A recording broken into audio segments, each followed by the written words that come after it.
This is our second in a series of small system webinars. So we have two excellent speakers today. We'll have Mike Muse from the Office of Water, but first, Darren Lytle from the Office of Research and Development within the EPA will talk first. So the title of this webinar is Innovative Biological Treatment for Small Water Systems, concentrating on ammonia, nitrites, and nitrates.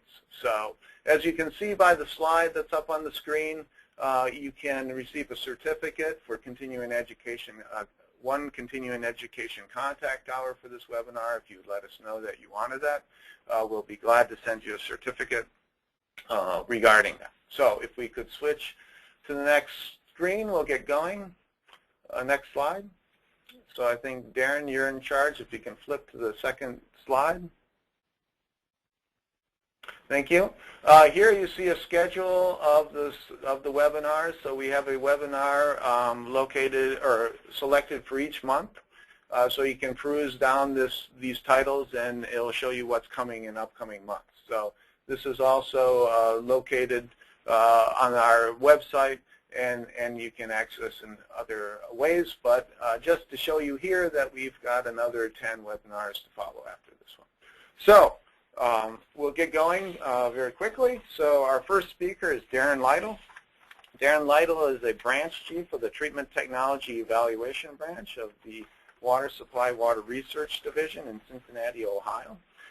He's been working at US EPA since 1991. His primary goal in research is to look at the quality of drinking water, and over the years he's investigated and published works in drinking water systems and distribution systems, looking at issues such as red water control, lead and copper corrosion, filtration, microbiological contaminants, and iron and arsenic removal. So with that, Darren, would you like to take over the presentation, please? Okay, thanks, Tom. Today I'm going to speak. I'm going to actually focus mostly on ammonia and talk to you a little bit about what we're thinking about in terms of nitrate and biological treatment. So I'll go ahead and jump right on in because I have a lot of slides. To start out, kind of a regulatory background. In terms of ammonia, there isn't, of course, there's not a regulatory standard for ammonia in water, but we know that nitrite, there's a standard of 1 milligram per liter as nitrogen, and nitrate at 10 milligrams per liter as nitrogen. And the important thing here is that these standards refer to concentrations that enter the distribution system and don't consider what's happening in the distribution system. And in the case of ammonia, ammonia is really not monitored regularly in source waters or finished waters, but in the distribution system, the same thing going for nitrite and nitrate. We just don't think to monitor much unless we think there's an issue that we should be monitoring in a distribution system. So why do we care about ammonia in source waters? And really, there's several reasons. In case of treatment, water treatment, we could have some issues if our filters go biological, and overgrowth of filters could cause perhaps some biofouling issues. There could be issues with ammonia discharges in wastewaters, and certainly oxidant or chlorine demand can be a big concern, especially when you're trying to, for example, maintain a free chlorine residual. Could have difficulties in complying with CT requirements and disinfection effectiveness and requirements thereabouts. One important issue that we run into is the effectiveness of ammonia treatment. Ammonia interacts with chlorine that's necessary to oxidize arsenic 3 to arsenic 5, and just monochloramine is just not as effective as an oxidant. So certainly ammonia or arsenic treatment can be impacted by that. In iron and manganese removal, we have observed in some situations that iron removal and manganese removal efficiencies are just not as good as we expect, and we wonder, if ammonia in those waters is an issue. But I guess the more important or bigger, issue for us is not what happens in the distribution system. Nitrification distribution system is a big issue, and when you have source waters that have a lot of ammonia, a really big issue. Of course, what happens is bacteria, biofilm grow, and nitrification takes place in the distribution system that results in taste and odor complaints, local pH drops that occur with nitrification that could lead directly to corrosion issues, lead and copper, for example, The consumption of oxygen by this biofilm results in issues associated with iron release and red water. And of course, the one that I'm most concerned about is nitrite and nitrate formation, but more importantly, nitrite generation. We've certainly seen in waters that have ammonia levels above 1 milligram per liter, in some cases 2, 3, 4 milligrams per liter, that nitrite levels can in some cases get above the 1 microgram or 1 milligram per liter standard in the distribution system for nitrite. So we need to be really aware of that, and that's a big concern for us. Ammonia is not an issue that's just localized to the Midwest, and we do see a lot of it. This is just a map from USGS data, but as we get darker in color with the dots here, we can see that there's ammonia in source waters. These are groundwaters across the United States, and we get phone calls from all over the place regarding issues and concerns for ammonia in source waters. We do a lot of work with our Region 7 office, Iowa in particular, and we're going to talk a lot about some Iowa projects that we've been involved with. But again, it is an issue, and these levels can get quite high. 3, 4 milligrams per liter is actually, it seems like, fairly common through Indiana, Illinois, and parts of Iowa and other places, but in particular those areas. So what are your options, treatment-wise? Well, monochloramine formation is one, and this could be tricky, and it could be difficult, especially with a source water that changes ammonia concentration with time, and we see that. The levels, maybe community has multiple wells, and each well has different ammonia concentrations, and so maintaining the right ratio of chlorine to ammonia, can be difficult to manage, and oftentimes then what ends up happening is a lot of excess ammonia goes into the distribution system. So that's a difficult one. Breakpoint chlorination, that can, you can try practicing breakpoint chlorination, but there's issues associated with that. DBP concerns, for example, and the cost of the chemical. When you have 3, 4 milligrams per liter of ammonia in your water, it's going to take a lot of chlorine to address that. And of course, I'm going to talk about is biological treatment, but there are others. There's ion exchange, reverse osmosis, and chemical oxidation. And we've done a little bit of work in the area of ion exchange. There's a lot of cation exchange softening plants in the Midwest, and we've been able to collect some data on ammonia. And that's an interesting issue that perhaps you can follow up with me if you're interested later. The next slide is just some of the fundamentals of biological ammonia treatment in terms of what happens. The biological treatment process. There's the slide. Oh, okay, Michelle, why don't we go ahead and... All right, notes. Does that help? Does that help? Okay, so sorry about that. In terms of nitrification, it's a two-step process, 2 sets of bacteria, one addressing or oxidizing ammonia to nitrite, and then a second group of organisms converting nitrite to nitrate. And of course, oxygen is necessary in this process, and so the complete process of nitrification requires about 4.57 milligrams of oxygen per milligram of ammonia consumed, and this is an important number that I'll bring up in a little bit here. Secondly, just as a side note, alkalinity is consumed for each milligram of ammonia, and actually this number, I won't talk about it, but I'll tell you that it's right on. Once you have a nitrification process going, you could pretty much match up that there's about 7 milligrams of calcium carbonate consumed per milligram of ammonia. So the objectives here is I'm going to review some biological ammonia treatment engineering configurations, and I'm going to bring up and discuss a little bit about some of the, the perceived biological treatment issues, and then I'm going to meet these objectives by using some pilot and full-scale treatment case studies to talk to you about. And I'm first going to start out, and for those, I've talked a lot about ammonia, in the last several years, and I've talked about different configurations, and the first configuration, I guess I'll just call it the standard aeration filtration configuration. And this is kind of like a standard iron removal plan in that, we just aerate the water through some sort of aeration device, and then maybe there's a little bit of contact time, and then it goes on to filters. And of course, those filters, there's no chlorine or disinfectant applied to them, and they're just allowed to go biological. And so I'm not going to talk much about this because we talked about it. We published some papers on it, and actually it works very effectively. But I throw up there that this is a process by which you want to keep ammonia levels, or you don't want to. Ammonia levels have to be below 1.4 milligrams of nitrogen per liter or so, because it gets into that oxygen requirement issue. The second option is what I call nitrification contactor, and so we oftentimes we run into treatment facilities that say, hey, we've got this plan in line. We don't want our filters going biological, but we have this ammonia issue, and how do we deal with it? And so, what we've been working with utilities on is kind of what I call, a retrofit to the existing plan, and what all it is simply, we'll say a contactor, sort of a filter bed in a sense, but it's filled with gravel or some other large media, and it's placed right after aeration, but before any disinfectants added, before the filters.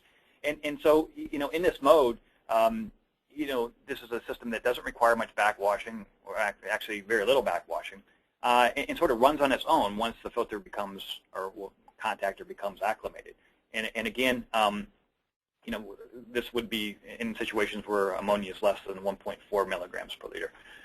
But lastly, what I'm going to talk about is the aeration contactor, and this is where we have ammonia levels up to 10 milligrams per liter. Of course, we wouldn't want to go higher than 10 because we would be then converting all that ammonia to nitrate and exceeding the nitrate standard. But if you're above 1.4, what we proposed and what we're doing is we're combining aeration with the nitrification contactor idea.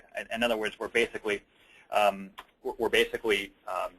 taking a gravel column, half-inch, quarter-inch, half-inch sized gravel, and we're introducing air from the bottom of it, and we introduce water either from the top or it can be from the bottom, co-current or counter-current.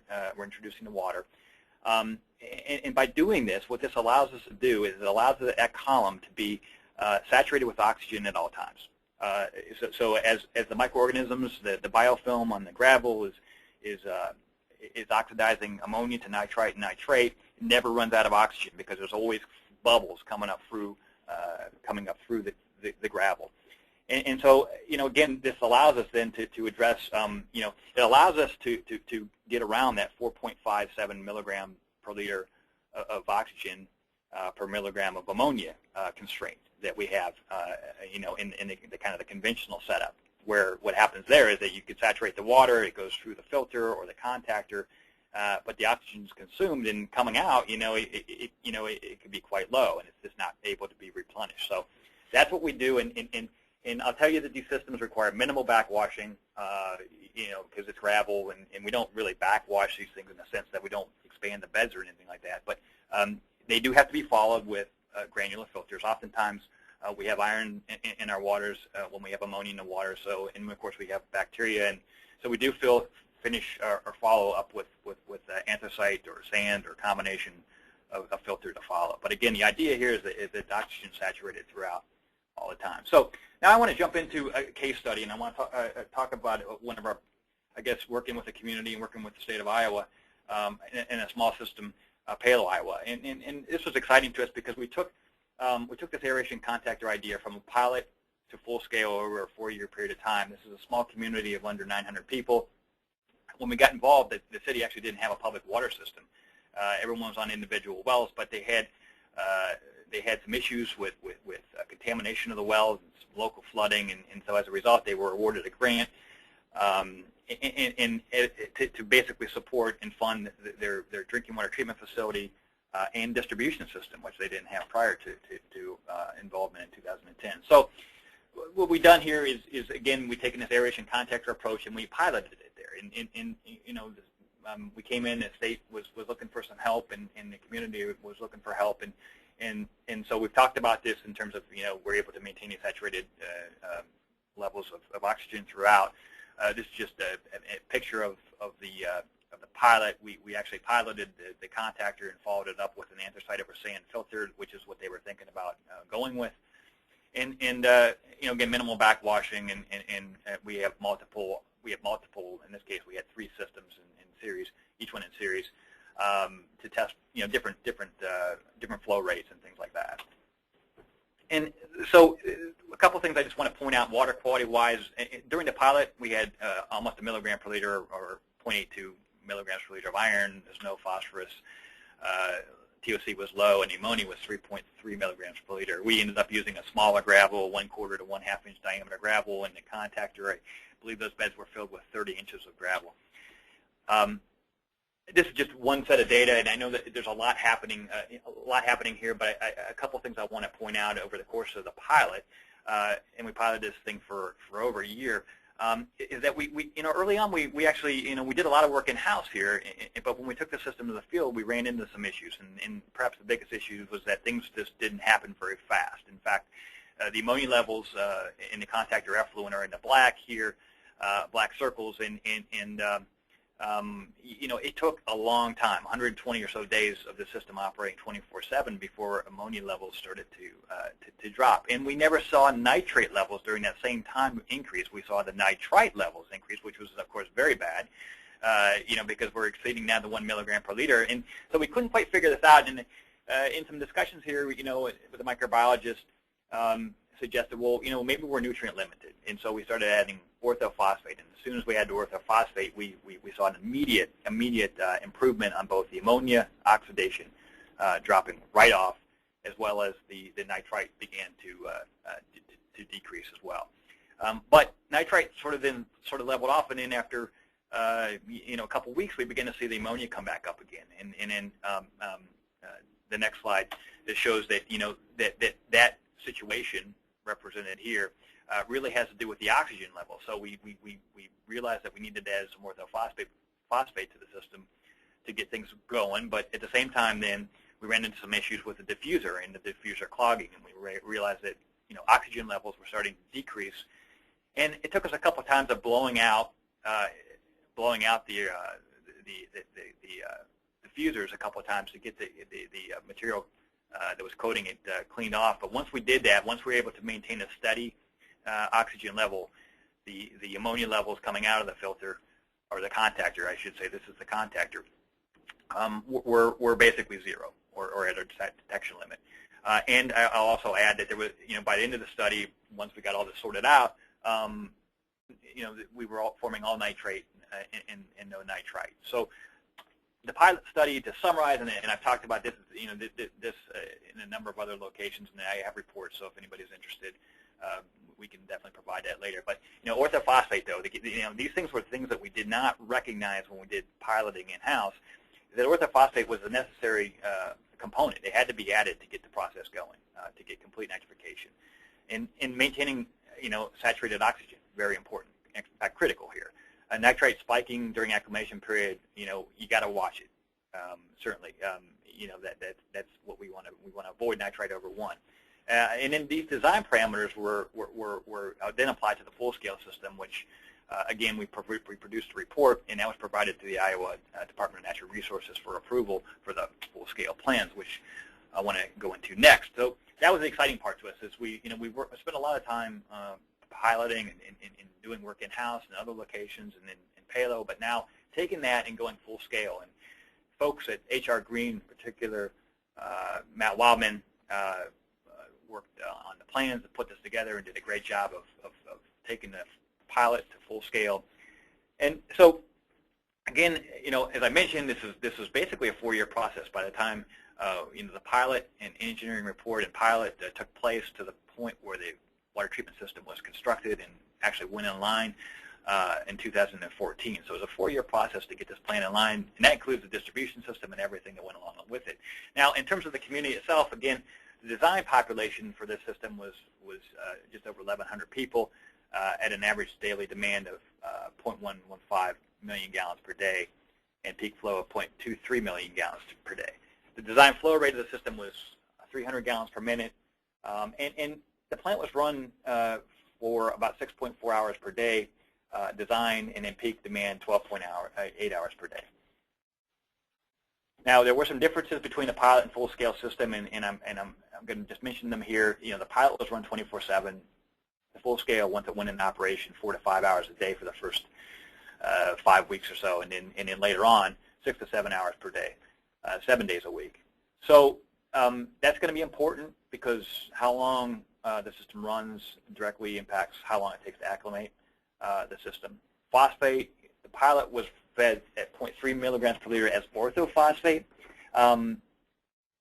The full-scale system was running 0.3 milligrams per liter as a blended phosphate, a 50-50 blend.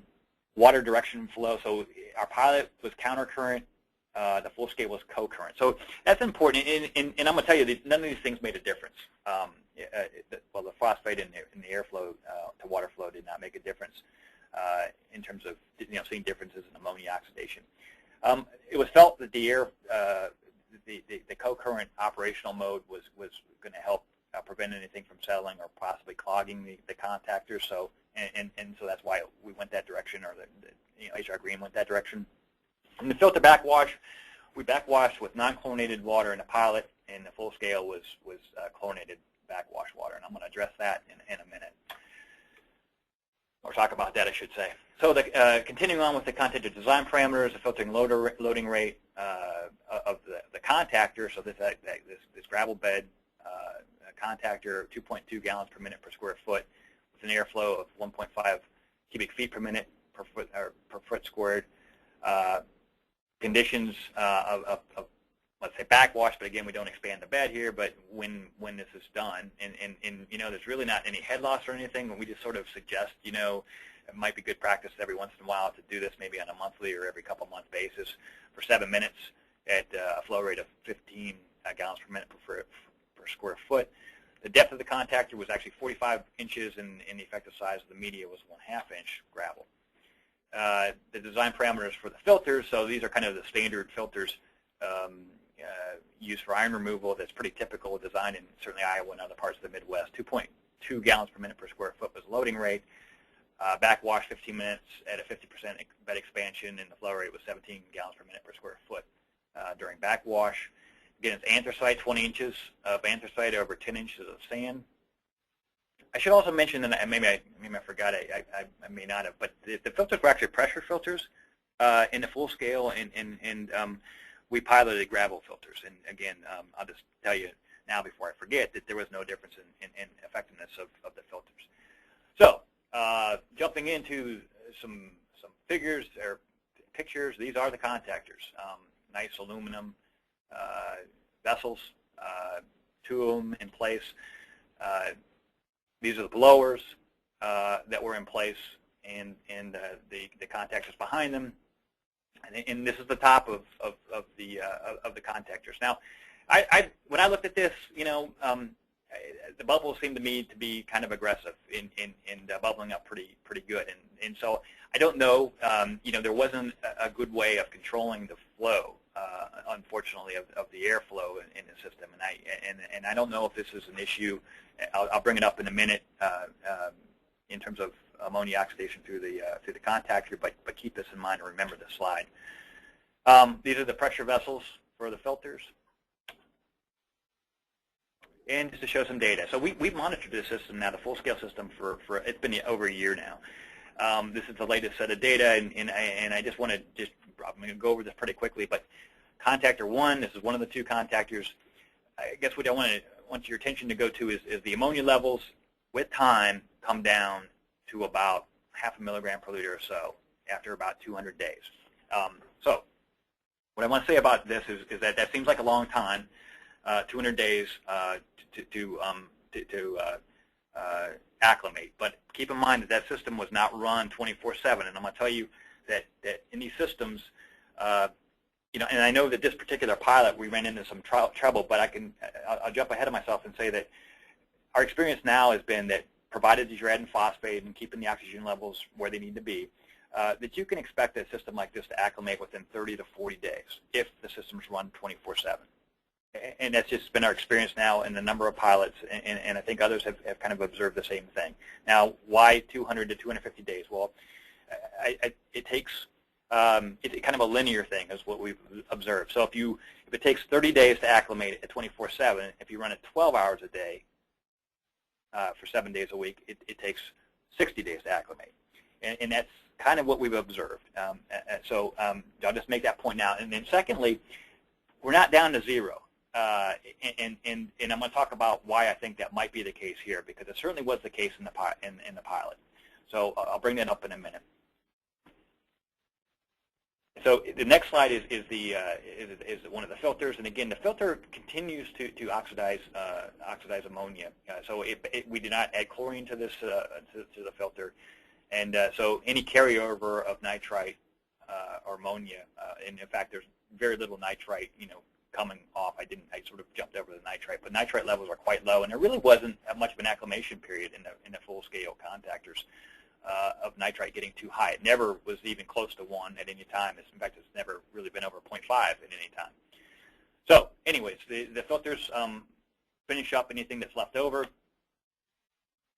and it's just the finished water on the left, and again, leaving the plant, our ammonia levels are at or near detection limit. And in the distribution system, most importantly, no dark orange, dull, a lighter orange, the nitrate. So that's where we want to be. Other considerations, temperature, people are going to ask, I'm guessing, what about temperature? Well, we've never piloted or never worked in a system above 10 milligrams per liter. And the payload system operated between, even in the coldest of winter, like now, we get down to about 10.5 degrees C. And given it's a groundwater, most groundwaters, they don't fluctuate a lot, and payload is that way. It'll fluctuate between 10.5 or so and 14 max. So that we haven't seen any issues. Now, certainly when you get below 10, there's literature that suggests that it could be an issue, but when we need to think about that and look at that, perhaps piloting is going to be important there. The nitrite release, again, you got to watch that. You might have a relatively brief period of time during startup where you do have some nitrite being released as the filter acclimates, because that's going to be forming first. And you got to be aware that anything, any issues with oxygen or phosphate might lead to perhaps some issues, especially the oxygen. If your oxygen contactor, if your diffusers go down, you may end up generating more nitrite because you can't push the system all the way to the nitrate formation. The use of backwash water, we have not had issues with this in other systems, and Palo, for that matter, we had a little bit of an issue, and I'll bring it up in a minute. Got to be aware of bacteria release, so make sure that your water, of course, is chlorinated, because it is a biological treatment system. And we've been doing a lot of work. I'm not going to have time to talk about that, but I've been doing a lot of work. Okay, so I've been doing a lot of. We've been doing a lot of work. We have a lot of information on that, but obviously I'm not going to have time to talk about that today. System downtime, really not an issue. I mean, we piloted and had systems down for a week, and being able to turn them on, and they go right away. In the case of the Palo system, it's down over the weekends, it's no problem. It only operates maybe 5 to 7, 8 hours a day max. Starts right up, no problem with nitrifying ammonia right off the bat. Seeding new filters, I think I have a slide on this that I'll bring up. People always ask, can you seed a filter if it's starting new? Phosphate feed concentration. I'm going to leave this one kind of up in the area that we don't have a good answer. We started adding 0.3 milligrams per liter, not for a good reason other than we needed to get the system going. We were doing some piloting, and we needed to see something happen, and we felt like that was a good starting point. But we haven't systematically looked at how, do we really need 0.3? And what happens, with interruption to phosphate feed. And we fed our phosphate feed down in at least over, a several-day kind of period situation. Doesn't seem to be any negative impacts by that. Impact of TOC, that's the one thing that I always wonder. We've had some potential issues with waters with elevated TOC and a lot of other biomass growing and interfering with, or perhaps, I guess, overgrowing nitrifiers and competing. So that's something I think we'd like to do a little more work in. But most of our groundwaters that we work with are low in TOC. And then iron. Everybody asks, well, what if I got a lot of iron? Does that cover up the biomass? And so, I'll address that with a couple slides here in a minute. So the seeding, because I'm running short on time, I'll just tell you that we've tried seeding pilot columns with using backwash waters that are full of nitrifiers from a full-scale system, and taking media out of a full-scale system and putting it on top of a new filter in a pilot, and I'll just tell you that it didn't seem to matter for us. We weren't able to increase the rate at which these types of filters seed, or these contactors seed, over just letting the water that's naturally in the well, just go through the filters. That just seems to be just as fast. So I don't think there's worth much time spending on trying to seed filters. The impact of iron. So the question here is, does the iron negatively impact biological ammonia treatment. And what's the role of iron and biofilm in the microenvironment on the media itself, on the gravel, on the sand, on the anthracite, and are there actually positive impacts on ammonia? And so we piloted the biological contactor filter idea in a system that had over 4 milligrams per liter of iron in the source, and just to show that that in the black and the raw water, the system had a lot of iron, and coming out of the filter, so following the contactor. And again, the contactors aren't filters; they're not taking out iron. That goes over to the filters. And I'll also add that aerating, oxidizing iron with oxygen gives you a denser, more, we'll say, easily filterable iron particle. You can run longer filter times, and probably you've experienced this if you're adding, or switch to using chlorine as the oxidant. Oxygen is just, it produces a better particle when it comes to iron. But on the other side is the ammonia, and this had 3.7 milligrams per liter of ammonia as nitrogen in it. And again, this is the aeration contactor part of this coming out of it, much like we piloted in Palo. And again, we get great conversion of the ammonia to nitrate, regardless of the irons, there. Why? Well, perhaps part of the issue or part of the value is that, if we look at this material under the microscope, we find that there's a lot of inorganics on the sand, on the anthracite, on the gravel, and the biomass is mixed in with it, and perhaps that provides some protection, we'll say to the biomass, and keeps it actually to the surface. It helps it adhere to the surface. So I think that's definitely something that we need to think about. And in the case of Palo, I want to bring this up, is that during the pilot we had 0.8 milligrams per liter of iron in the water, and during the full scale operation we only had 0.07. And I'll tell you the reason is that during the pilot, that well, the only thing that well was feeding was the pilot. And so I think there's a lot of iron generated just in the casing of the well and the piping in the well. But once the system was operated and the full distribution system was operated, there wasn't much iron. And I'm going to just say that, again, the contactor only got 80% removal in the full scale of ammonia, about that, or oxidation, whereas it was 100% in the contactor. And I'm just wondering, if the iron has something to do with that. Again, the iron keeping the biomass, helping the biomass to attach to the gravel itself. But I also want to throw out and bring you back to that slide about the blowers and the aggressiveness. I thought, anyways, visually looked somewhat aggressive of the air itself, and perhaps there was some scouring. But anyways, something to think about. Secondly is that in Palo we noticed that after we backwashed the filters, the filter that's backwashed might have a tenth or two of nitrite for a day or two or so after it's backwashed. And we've observed in other locations the chlorinated backwash that we don't see that. And again, I wonder if the inorganic iron and other things is beneficial in that situation. Okay, lastly, just a real quick, the Iowa Department of Natural Resources has actually been great to work with, and provided some sampling suggestions on requirements for the utility in terms of sampling.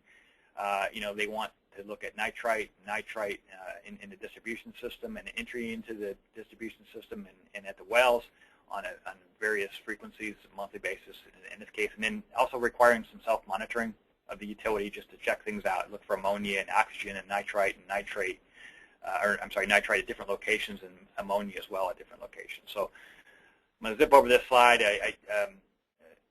The next slide I probably should zip over to pretty quickly, but we have a sort of a flow of how we bring full scale or an idea from an idea to the laboratory to the pilot and then to the full scale, and we sort of laid it out here. And I guess the important thing is that if states are involved, I want to emphasize that having the state involved in this process is really important.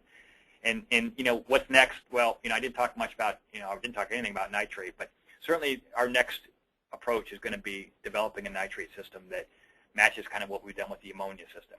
We've been working in the lab right now with ideas, things that we're testing bench scale wise, and trying to make that process, I guess, a more easier. It's an anaerobic process, and it's much more complicated and difficult, I would argue, for a small system as it stands now. But we're looking at ways to try to improve that, and again, take the approach that we took with the ammonia system into the field and work with the state or states pilot in the community and try to demonstrate it and get it hopefully into an acceptable full-scale state. So with that, I better wrap up.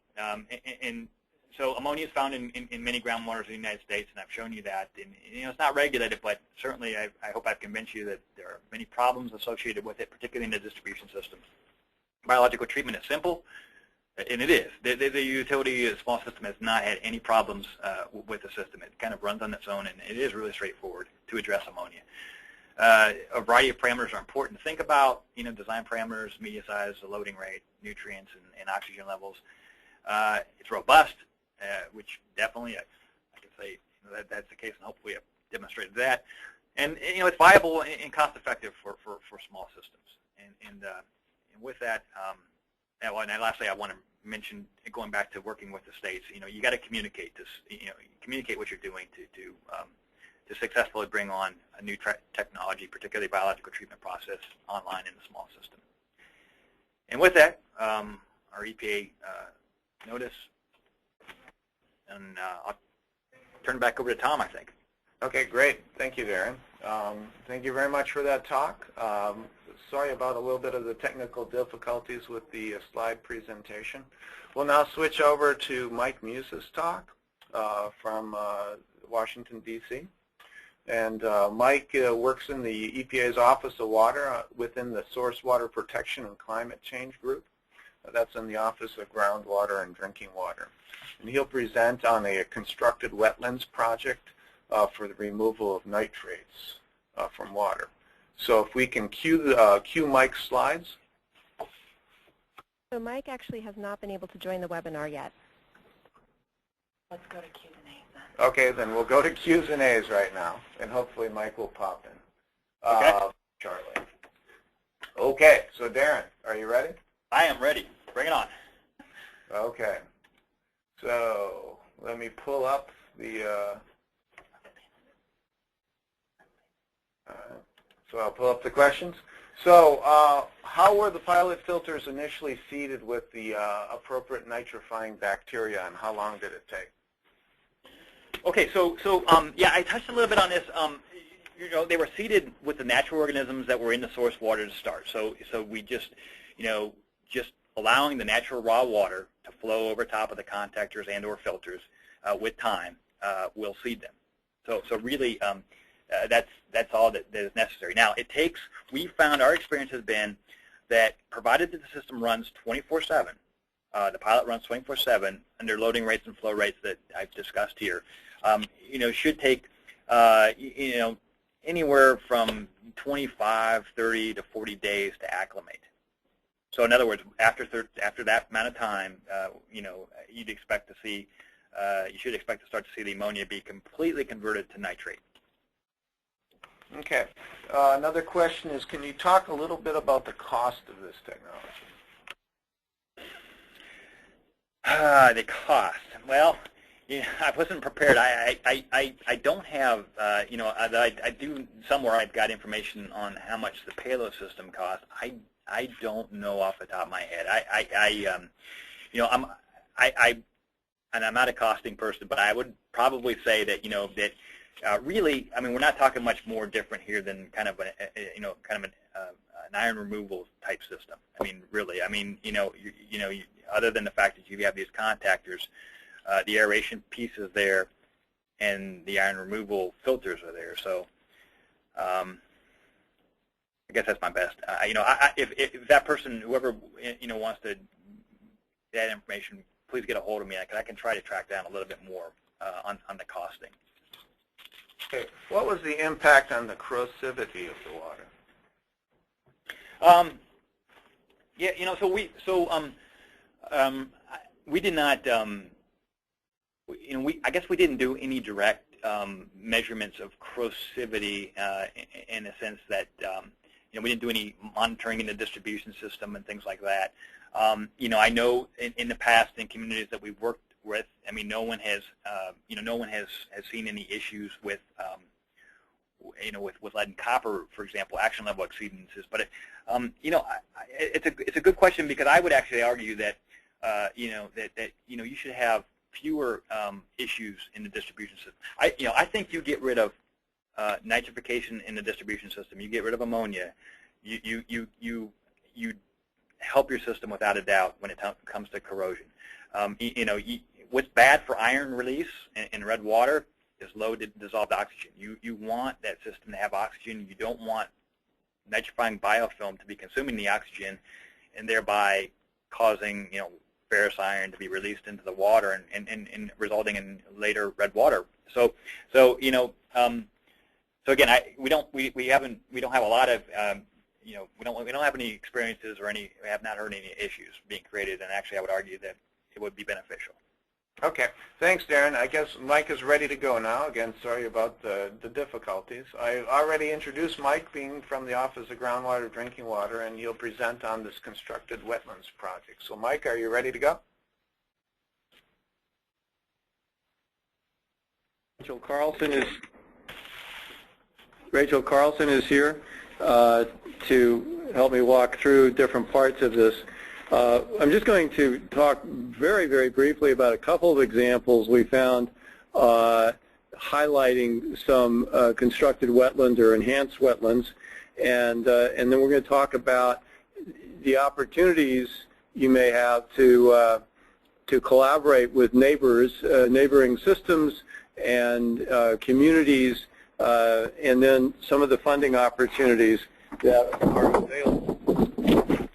About source water protection, I guess the simplest way, if you haven't been exposed to it, to describe it is that if a system does not have to provide more treatment than that needed for naturally occurring pollutant concentrations, then de facto, or in effect, source water protection is working for that system.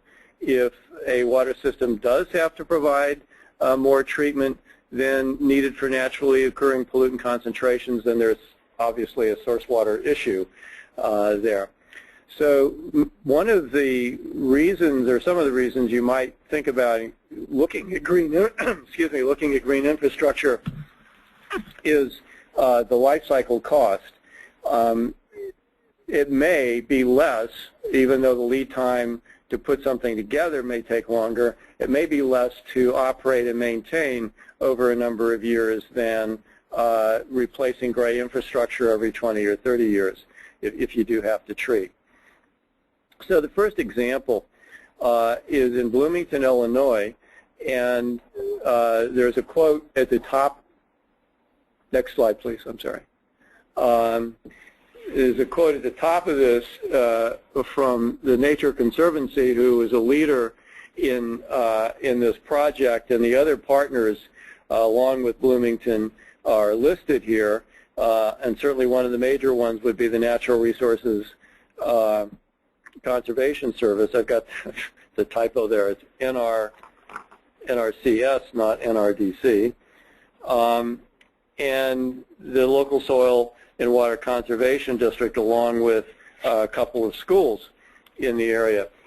And I think to do this kind of thing, you probably need to think not quite on this scale, but in general, you need some partners to help with both with the funding and with the science and the technical issues. So this next slide walks through the basic issue of what they had. They had exceedances of 10 milligrams per liter, and they were mostly agricultural croplands. And the Nature Conservancy and the University of Illinois teamed up to start this project, and they constructed wetlands for the tributaries leading to the drinking water reservoirs. So basically, I think those wetlands were to clean some of this agricultural drainage before it got into the reservoir and settled. And they targeted agricultural fields and found 46 to 90% of inflowing reduced nitrates by 46 to 90% from these fields. So that's pretty impressive number for cleaning up source water. And the plans are still in progress. It's a work in progress, as I understand. It's not done, and they'll still be working on it. But I think it is a good example illustrating both the potential of wetlands as a form of pretreatment and as the kind of partnership that needs to be formed. And then the second example is one in Iowa, where Iowa's Department of Natural Resources held a range of source water protection workshops with communities and utilities around the state and initiated a program for targeted community water supplies. And they focused on converting row crops to negative grasses in well capture zones. And those native grasses, rather, were able to absorb or are able to absorb a lot of the nitrate going into the well before it drains to the well. And they're expanding this now to other communities in Iowa. So that's one surface water example. That's one set of groundwater examples. And for these, at the bottoms of these slides, there are URLs that you can use to get more detail about the projects. And I'll turn it over now to Rachel to talk a little bit about how to begin collaborating with other entities like those listed for the Bloomington example. Go ahead, Rachel. Thanks, Mike. So the collaboration tools that I'm going to talk about in this concept of collaboration is really born out of the fact that with some of these efforts that Mike mentioned, oftentimes there are kind of unwritten difficulties in linking together the different partners that need to be involved for these projects to be implemented and put in place, linking up local government boards with the Nature Conservancy, or different people from the public sector, from the private sector, NGOs, to actually get implementing and get projects on the ground. And so part of what our program does is compile not only useful case studies, but kind of lessons learned from those case studies, and extract or try to sort of distill out some kind of core concepts that can be translated to other groups that are trying to implement these measures. And so one way that we've done that is worked with a national organization called the Source Water Collaborative, which is a group of 26 national organizations, including EPA, Forest Service, USDA, a bunch of folks from NGOs and trade associations. AWWA is a member, to pull together web tools that better help people work through that process. And so one of the home pages of a web tool is shown here. It's on the Source Water Collaborative website, which is linked at the bottom of the page there.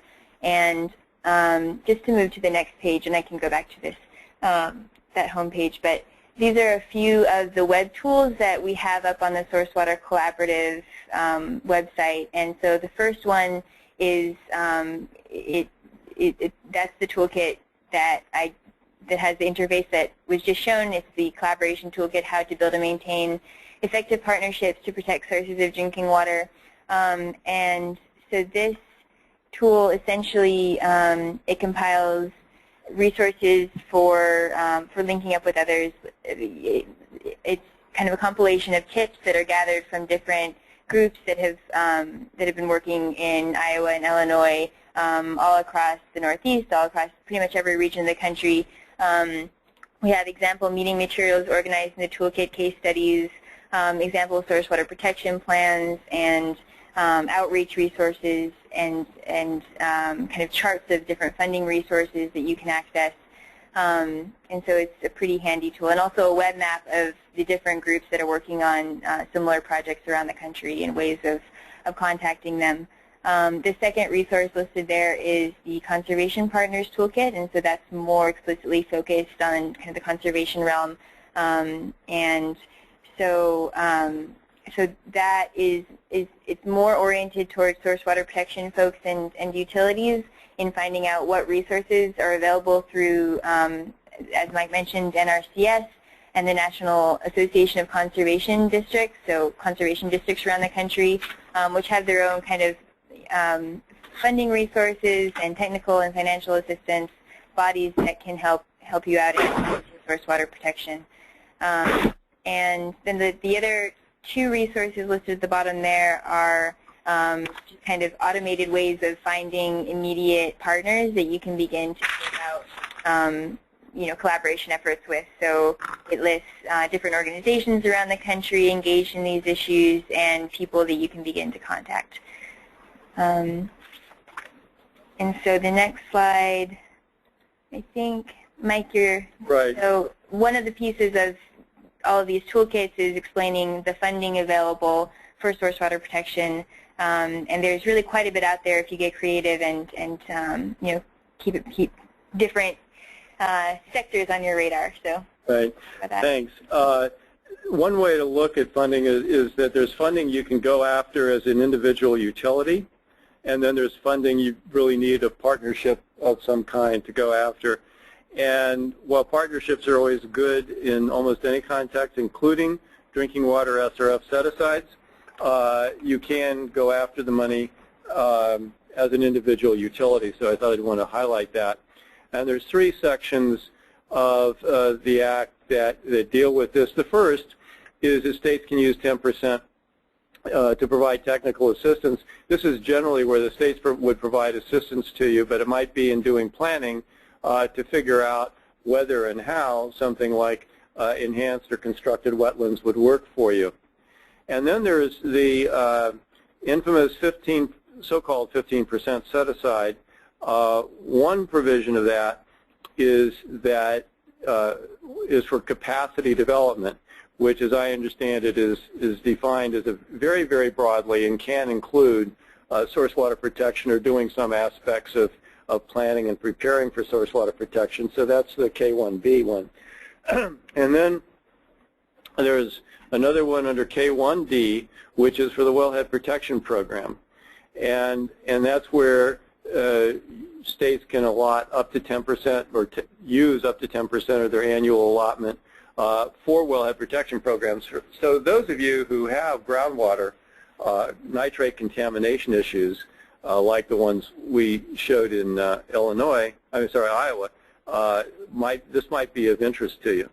Now, there's a couple of major caveats about these set-asides. One is that it's a state-by-state call as to whether or not they even offer set-asides or use them, and if they want to, when and how much they've set aside. And then the second one is on the wellhead protection is that this has to be, what you want to do has to be part of a state's approved wellhead protection program. And there's a bunch of URLs down here where you can find more information. So we can look back. Oh, let me mention one more thing, Nature Conservancy. On the next slide, page 8. Also, maybe a resource to get started, although they're probably going to be looking for partners. And then let me turn it back over to Rachel to quickly go through some of their highlights, some of the USDA funding opportunities.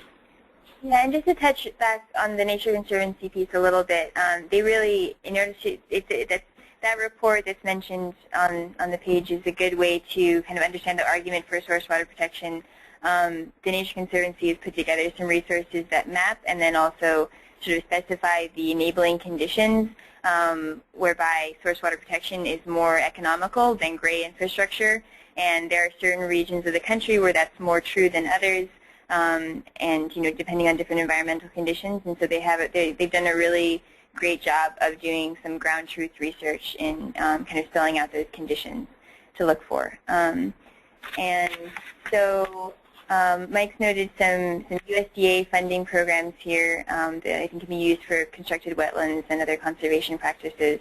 And so in 2014, the Farm Bill was reauthorized, and it will be active for the next 5 years. And so the Farm Bill established a baseline of funding for a few key programs for source water protection to increase on the calendar over the next 5 years.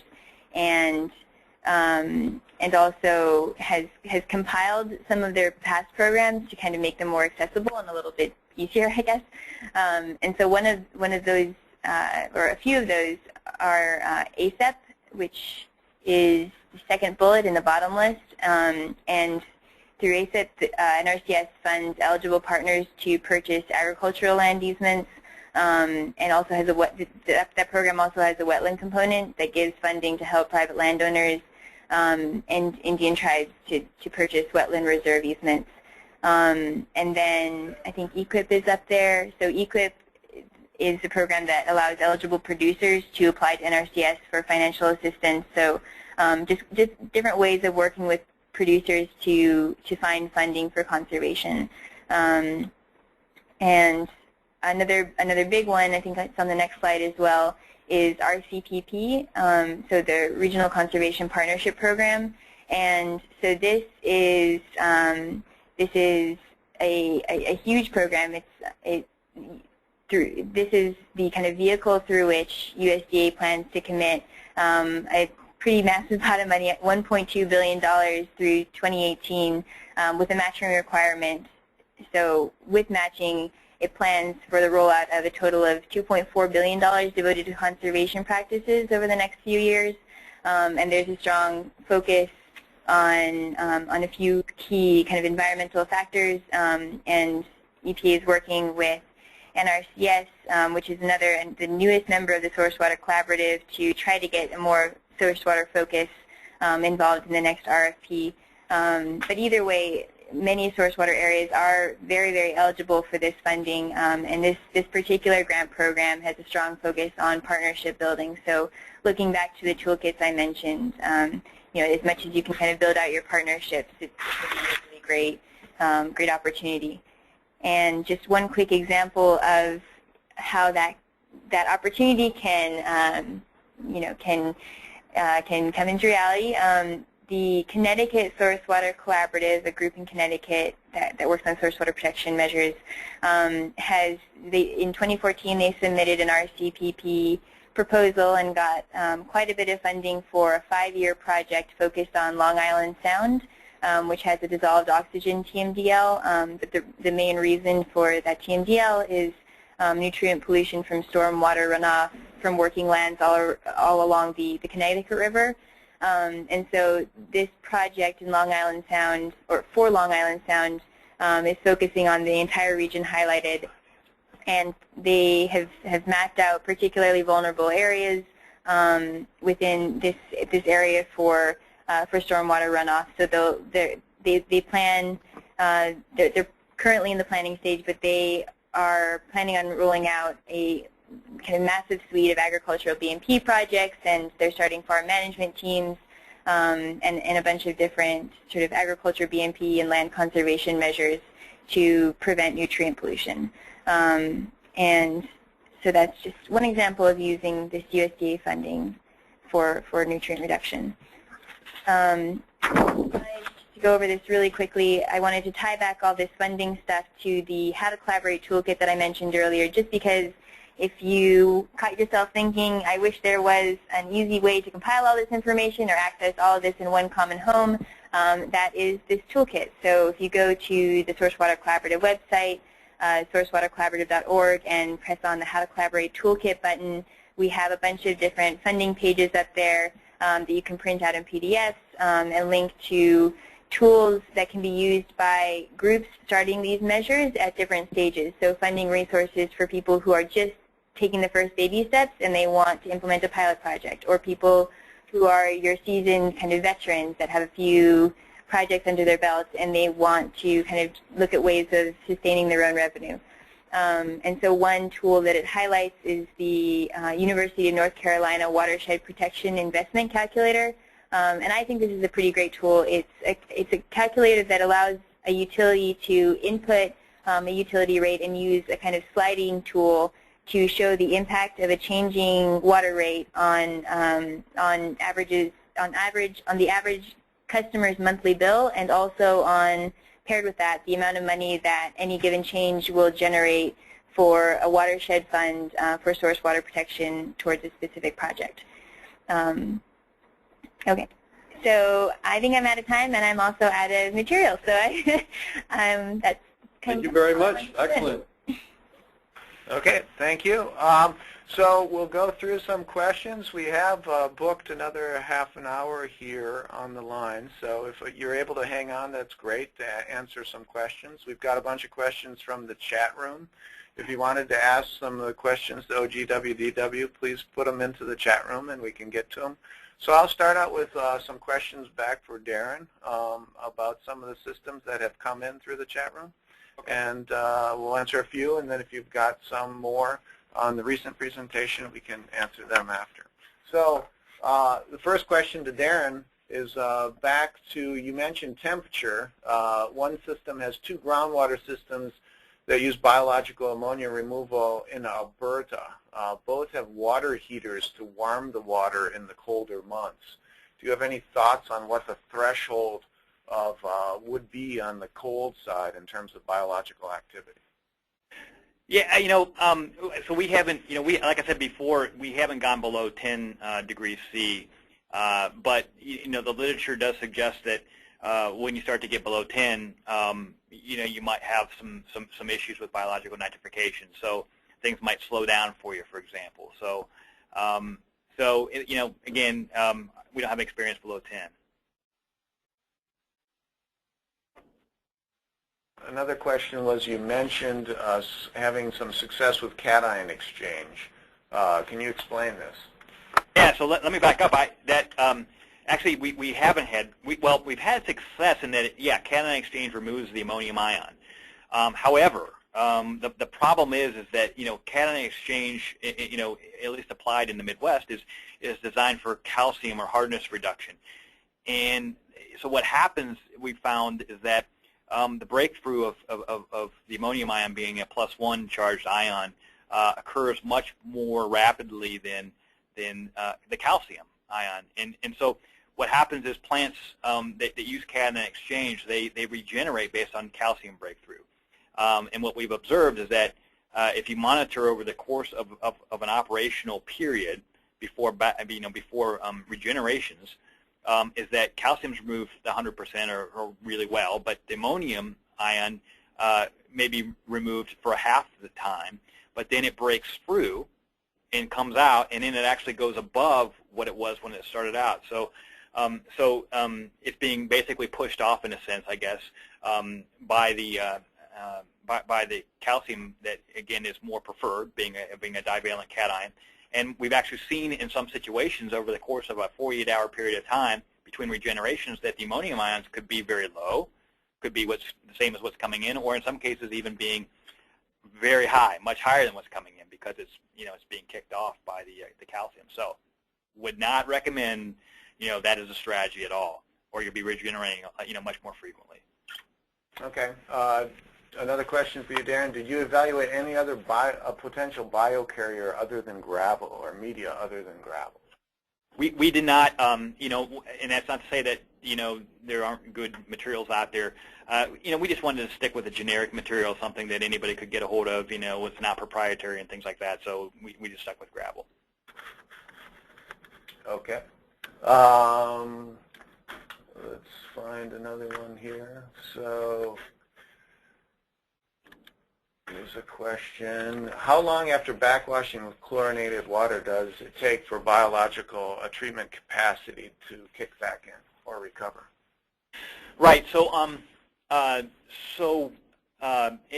the case of systems other than Palo, we've never really seen any negative effect of backwashing with chlorinated backwater. A milligram per liter of chlorinated finished water, for example, backwashing a filter for 15 minutes, and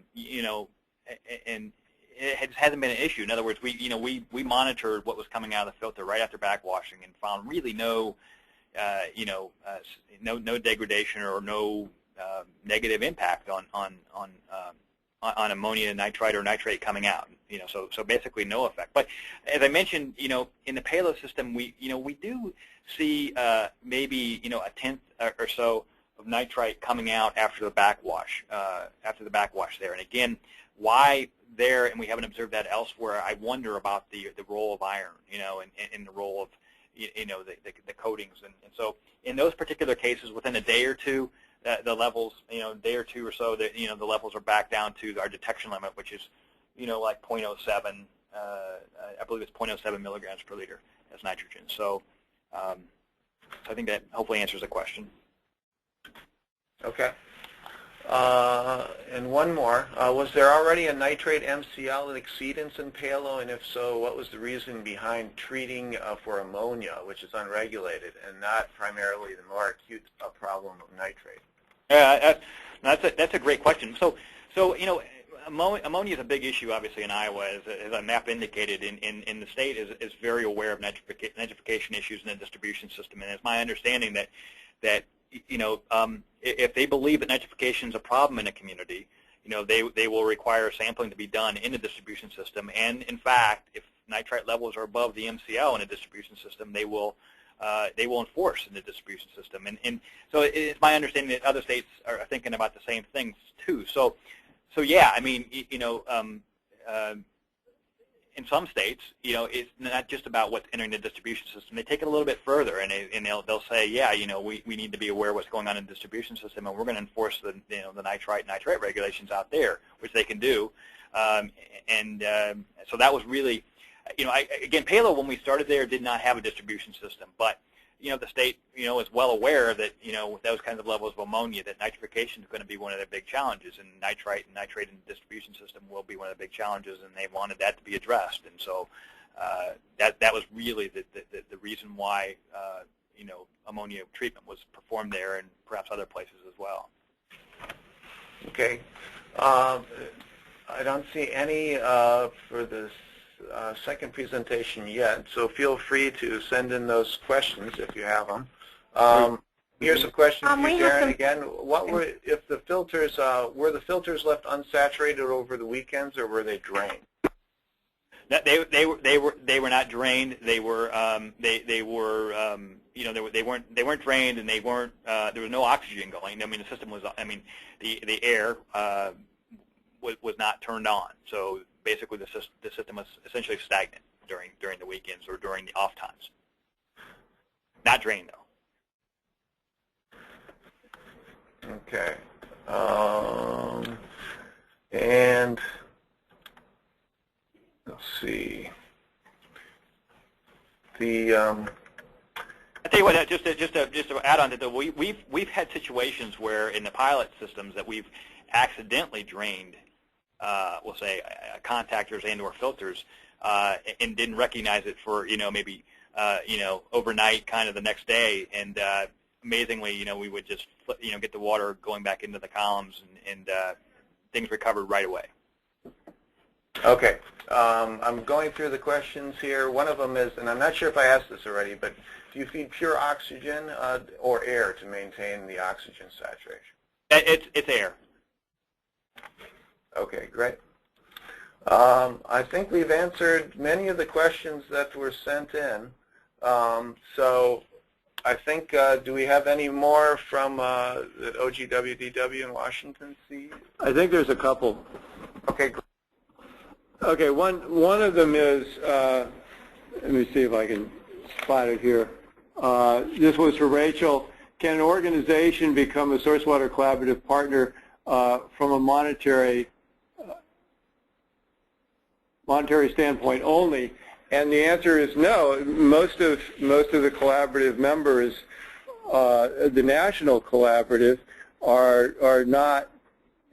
There's, for a monetary perspective, they're just sort of, mostly it's a collection of the usual suspects of the NGOs and federal agencies and some state NGOs who are involved in clean water issues and water quality issues as they relate to source water protection. So it includes, for example, the Groundwater Protection Council and the Association of Clean Water Agencies, which is all of the state clean water administrators or represents them. So, and on a local level, it's basically anybody who wants to participate. There are states like North Carolina that have formed statewide collaboratives to provide a foundation for then hydrologically based collaboratives to work on watersheds. And the state collaboratives are a similar kind of collection, and we are hoping that as they form up the local collaboratives, the watershed-based collaboratives or just community-based collaboratives will be the same way. And it's whoever has an interest in dealing with this kind of issue and helping out. And the state agencies and federal agencies are really there to provide not just the logistical support, but the technical support on how to address certain issues and actually how to assess certain issues that need work. The other question was, are there studies or are there plans for studies to look at the cost trade-off between enhanced wetlands and gray infrastructure is the way I interpret it. And I'm not aware of any yet. We've been talking about that, and I think that when we get to the point where we have enough information, some mature and completed projects, we would do that. We recognize that is a fundamental business question for the utilities in the states about whether to really pursue this. We just haven't gotten far enough down that road to do so at this point.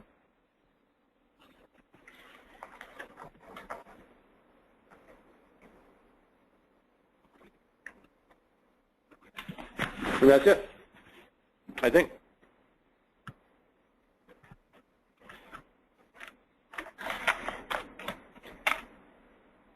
Okay, great. Thanks very much. Darren, we've got a couple more questions for you.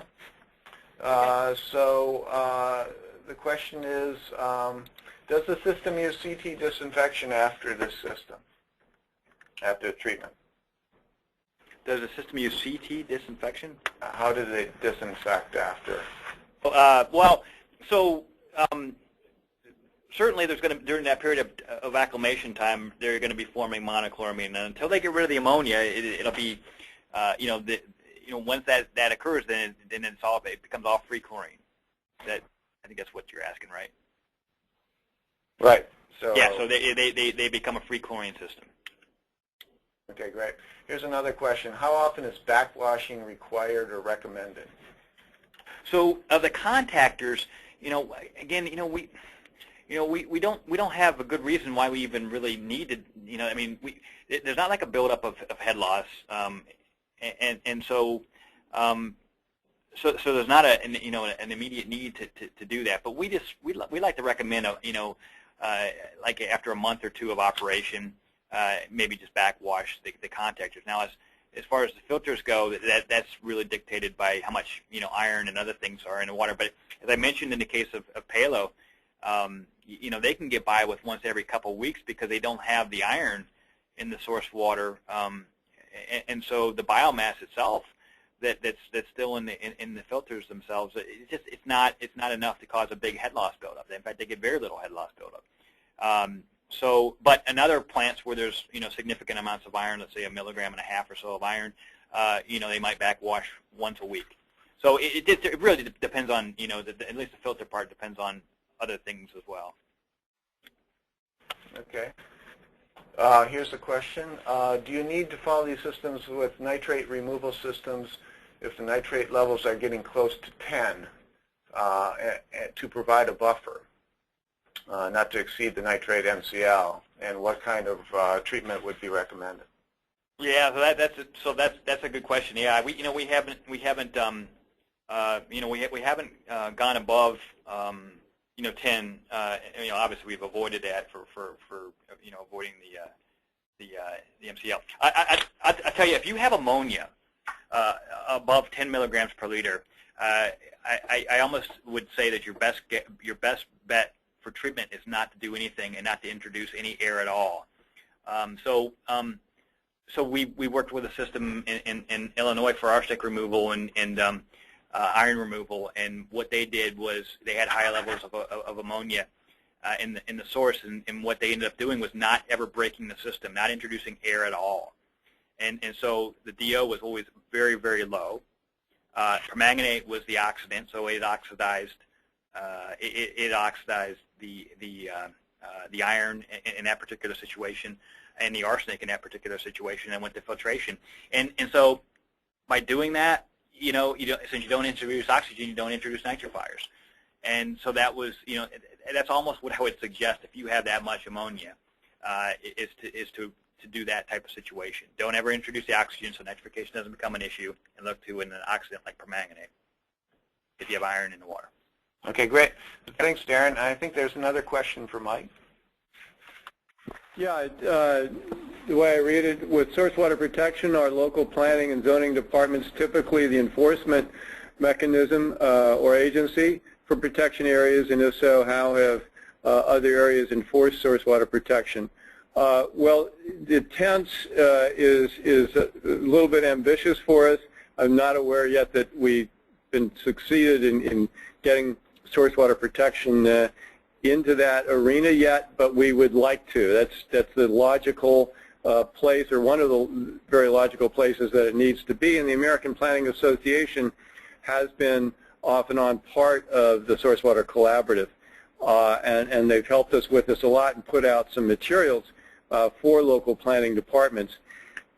The sort of ideal prototype, if you will, of a source water protection area and collaborative would be a collection of the county and city planning departments within a watershed that would be coordinating their policies, their zoning policies, and business licensing policies and so on, not just the zoning then or land use, but all the tools that they have at the local level to manage potential sources of contamination. And they would use whatever their enforcement tools are, which are going to vary by state certainly, and then maybe by locality.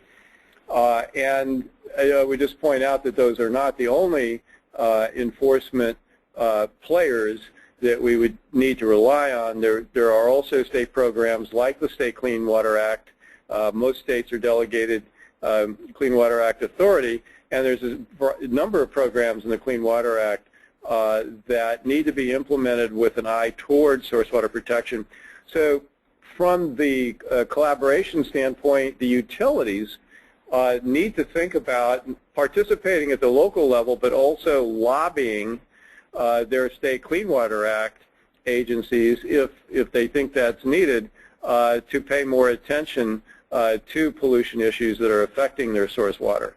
And the Clean Water Act program, at least in some places and here nationally, is evolving to look more closely at source water protection, both from the standpoint of using public health to advance the Clean Water Act agenda, as well as just the benefits of protecting public health. So that's my quick and dirty answer off the top of my head. Great, thank you very much. And this is Tom Speth again, and it's time we need to be wrapping up this month's installment of the Small Systems webinar. Thank you so much for tuning in, and stay tuned for next month's. In about a month, we'll have another one of these webinars, so stay tuned. If you have more questions, we didn't get to some questions, unfortunately, but if you have them, we'll give you the contact information of the speakers, and feel free to contact them with your questions. We'll be glad to answer them. So thank you again so much, and stay tuned for next month. And that concludes our webinar. Thank you.